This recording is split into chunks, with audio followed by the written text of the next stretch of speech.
Cela fait un moment que le conflit israélo-palestinien a repris, créant de nombreux dommages avec des répercussions bien au-delà des territoires en conflit. Et face à cela, des voix s'élèvent appelant au cessez-le-feu et donc à la paix. Mais au regard de ce qui se passe, des appels infructueux des grandes organisations et même de l'ONU, certains États tels que la Chine, la Russie, l'Iran et l'Arabie Saoudite indexent les États-Unis comme étant un moteur de cette guerre, ne voulant pas un retour au calme. Ces pays qui ont pour point commun le marché du pétrole ont décidé d'agir pour obliger les Américains à acter la fin du conflit. Dans cette vidéo, tu vas découvrir comment ils comptent y parvenir et découvrir si les États-Unis vont faire passer leur lien avec Israël avant leur vie économique qui pourrait être menacée par une crise sans précédent. Les États-Unis entravent-ils la paix ? Le président américain Joe Biden a affirmé son soutien sans faille à Israël après l'attaque du 7 octobre, soulignant les liens inébranlables entre les deux pays. Il a assuré un soutien sans équivoque à la sécurité d'Israël, promettant de faire tout le nécessaire pour permettre à Israël de se défendre. Ces paroles n'ont pas été des paroles en l'air, car au cours des 4 jours suivant l'attaque, des actions concrètes ont été remarquées, notamment 3 entretiens téléphoniques avec le premier ministre israélien Benjamin Netanyahou, le déploiement du porte-avions Gerald Ford, l'autorisation de renforts pour le Dôme de Fer, l'arrivée d'un navire de munitions en Israël et l'envoi du secrétaire d'État Anthony Blinken à Tel Aviv. Le président Biden a également annoncé son intention de solliciter l'approbation du Congrès pour un programme d'aide militaire à Israël. En effet, certains experts comparent cette alliance à la stratégie géopolitique veille de 40 ans où le secrétaire d'État américain Alexander Haig décrivait Israël comme le plus grand porte-avions américain dans la région, crucial pour la sécurité nationale des États-Unis. Vu de cet angle-là, le soutien essentiellement inconditionnel des États-Unis envers Israël dans la région du Moyen-Orient s'explique. Il ressort de leurs différentes dernières interventions médiatiques que les responsables américains veulent atteindre 4 objectifs dans le nouveau conflit en cours. Il vise à exprimer un soutien fort envers Israël, empêcher l'extension des combats au-delà de la bande de Gaza, libérer plus de 200 otages détenus par le groupe palestinien et à contribuer à atténuer la crise humanitaire. En effet, plusieurs observateurs ont fait remarquer et s'indignent que la cessation immédiate des hostilités armées entre Israël et le groupe palestinien ne fait pas partie de leur objectif. Cela s'explique en grande partie par le fait que les États-Unis partagent l'objectif d'Israël de détruire le groupe en face, considéré par Washington comme une organisation terroriste. Selon Sébastien Boussois, docteur en sciences politiques, chercheur monde arabe et géopolitique et enseignant en relations internationales, explique qu'en réalité, les États-Unis n'ont jamais osé modérer leur allié Israël, en particulier sur la question de la colonisation des territoires, ce qui a entravé toute avancée vers la création d'un État palestinien. Au fil des décennies, le territoire palestinien a diminué, tandis que celui d'Israël a continué de s'étendre au-delà des frontières établies par les Nations Unies, rendant difficile l'émergence d'un État palestinien viable. Le non-respect par Israël de nombreuses résolutions des Nations Unies, y compris la colonisation des territoires palestiniens, souligne les défis actuels du multilatéralisme. Les États-Unis, autrefois leaders incontestés, voient désormais leur influence contestée, marquant un changement dans la dynamique mondiale. Aujourd'hui, l'Amérique ne gagne plus une guerre et n'apporte plus une paix. Éviter l'escalade dans le Moyen-Orient. Rompre publiquement avec Israël pourrait également nuire aux relations de renseignement essentielles avec les États-Unis qui comptent sur le lien pour plusieurs raisons. Mais il faut croire qu'un dilemme s'annonce pour eux. Si tu te demandes d'où viendront les coups de pression, nous y sommes. Il faudrait commencer par comprendre que l'Iran, théocratie islamique ayant une grande influence dans la région et un programme nucléaire controversé, est un antagoniste majeur des États-Unis dans la région. Et c'est surtout un allié historique du Hamas. Ce qui explique l'objectif des États-Unis de détruire le Hamas, car la disparition du groupe palestinien affaiblirait Téhéran dans la région. En effet, bien que des spéculations publiques aient circulé sur le rôle de l'Iran dans l'attaque du 7 octobre, les services de renseignement américains n'ont pas trouvé de lien direct entre l'Iran et le groupe militant palestinien à cet effet. Et dernièrement, l'Iran a su renforcer ses liens avec la Chine et la Russie qui sont, comme tu le sais déjà, les principaux rivaux des États-Unis. Ce sont deux acteurs cherchant à extraire le monde de l'hégémonie américaine, créant des alliances sacrément déstabilisantes pour les Américains.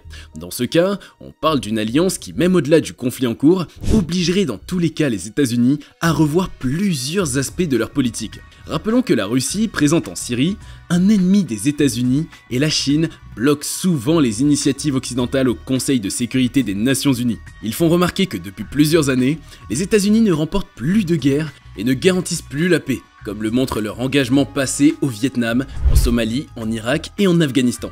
Les puissances mondiales, notamment celles émergentes comme la Chine, la Russie et le Brésil, ainsi que les pays du Moyen-Orient, entendent jouer un rôle plus important dans la gestion des crises régionales à l'avenir. Ainsi, nous venons au moyen de coup de pression.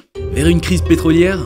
Pour mieux comprendre ce qui pourrait se passer, nous allons faire un petit cours d'histoire. En effet, les récents affrontements rappellent la crise du pétrole, survenue il y a 50 ans.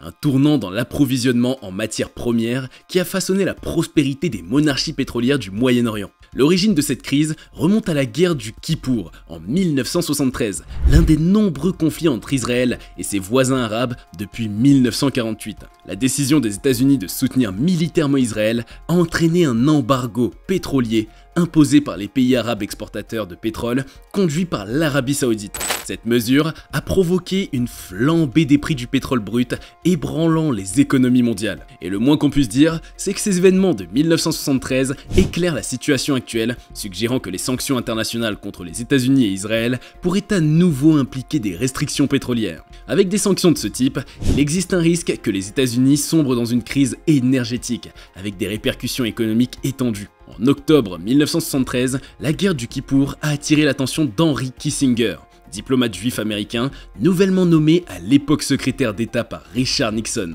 Alors que sa mission principale était de mettre fin à l'engagement américain dans la guerre du Vietnam, Kissinger a dû également gérer cette nouvelle guerre au Moyen-Orient, déclenchée par une coalition arabe dirigée par l'Égypte et la Syrie le jour saint juif du Yom Kippour, le 6 octobre 1973. En effet, tout est parti de la volonté des présidents égyptiens, Mohamed Anwar el-Sadat et syrien Hafez al-Assad, qui cherchaient à récupérer les territoires occupés par Israël en 1967. Les tensions ont augmenté avec le soutien militaire de Moscou à la Syrie et à l'Égypte, tandis que le président américain Richard Nixon annonçait une aide à Israël, provoquant la colère du monde arabe. Rappelons que nous étions en pleine guerre froide, l'apogée de la grande rivalité américo-russe. Pour répondre aux Américains, 11 jours plus tard, les pays arabes exportateurs de pétrole ont réduit leur production et imposé un embargo aux États-Unis et à d'autres nations soutenant Israël. L'Arabie Saoudite a joué un rôle central dans cette initiative de l'OPEP. Et comme attendu, cet embargo a eu des conséquences économiques et géopolitiques énormes et durables, soulignant que les États-Unis ne pouvaient pas prendre leurs approvisionnements en pétrole pour acquis. Comme le soulignait dans une interview accordée à BBC Mundo, Monsieur Besma Momani, un spécialiste du Moyen-Orient à l'université de Waterloo au Canada, à l'époque, l'unité arabe était plus forte et l'utilisation stratégique du pétrole donnait aux pays arabes un avantage significatif. Aujourd'hui, des observateurs suggèrent que des dynamiques similaires pourraient se reproduire avec l'Iran, la Russie et l'Arabie Saoudite, soulignant l'impact durable de l'utilisation stratégique du pétrole dans l'histoire. Les effets immédiats de l'embargo provoquant un choc aux États-Unis. Le prix du baril de pétrole a grimpé de 2,90$ en juillet à 11,65$ en décembre. Aux États-Unis, les stations-service ont été confrontées à des pénuries, provoquant des files d'attente interminables et le rationnement de carburant dans plusieurs États, cela pendant plusieurs mois. Dans un pays attaché à l'automobile comme symbole de liberté et du rêve américain, la pénurie d'essence a été un choc sans précédent, entraînant des conséquences économiques douloureuses. Le PIB américain a chuté de 6% en 1975 et le taux de chômage a doublé, atteignant 9%. Des millions de citoyens ont ressenti les effets de la récession. Selon Bruce Reidel, un analyste et ancien agent de la CIA, l'Arabie Saoudite a infligé plus de dommages économiques aux États-Unis avec l'embargo que tout autre pays depuis les Britanniques en 1815. Henry Kissinger a entrepris des voyages répétés dans les capitales arabes pour lever l'embargo, finalement réalisé en mars 1974 après la fin de la guerre du Kippour. Mais bien que l'engagement des États-Unis envers Israël soit resté fort, l'embargo a néanmoins provoqué des changements profonds dans l'ordre mondial et le comportement des gens, influençant le monde jusqu'à aujourd'hui. Depuis cette crise, les États-Unis ont maintenu des relations amicales avec l'Arabie Saoudite, freinant les projets de l'OPEP de réduire la production pour éviter une hausse des prix du pétrole brut. Eh bien, il faut croire qu'il est préférable pour l'Occident de ne pas contrarier les pays membres de l'OPEP+, notamment l'Arabie Saoudite, la Russie et désormais l'Iran. De toute manière, la situation profite à l'Arabie Saoudite et à la Russie, renforçant leur monopole sur le marché qui veulent créer une stabilité des prix. Leur objectif est d'équilibrer l'offre et la demande avec des motivations à la fois économiques et politiques. La Russie cherche à exploiter les vulnérabilités des pays occidentaux. De plus, avec les tensions croissantes au Moyen-Orient, l'Arabie Saoudite et la Russie ont intérêt à promouvoir la paix pour éviter une escalade vers la guerre, car les prix du pétrole et les tensions géopolitiques vont de pair. Et il ne s'agit pas d'une corrélation en l'air. plus il y a de l'indécision, plus il y a de la volatilité et le marché devient incontrôlable. Il faut donc de la stabilité et c'est ce que recherchent les pétroliers. D'ailleurs, le retour à la stabilité dans la région du Moyen-Orient est également souhaité par d'autres pays non impliqués, car cette fois, les États-Unis ne seront pas les seuls à trinquer, l'Europe aussi. Pour rappel, tous ces pays pétroliers sont visiblement du côté de la Palestine. Tu comprends maintenant pourquoi ces pays font pression sur les Américains, les seuls pouvant et devant ramener la paix sans effusion de sang supplémentaire. Ainsi, nous finissons cette vidéo que j'espère t'aura apporté un plus. Avant de nous quitter, n'oublie pas de liker et surtout de t'abonner. Merci beaucoup et à bientôt sur Cultination.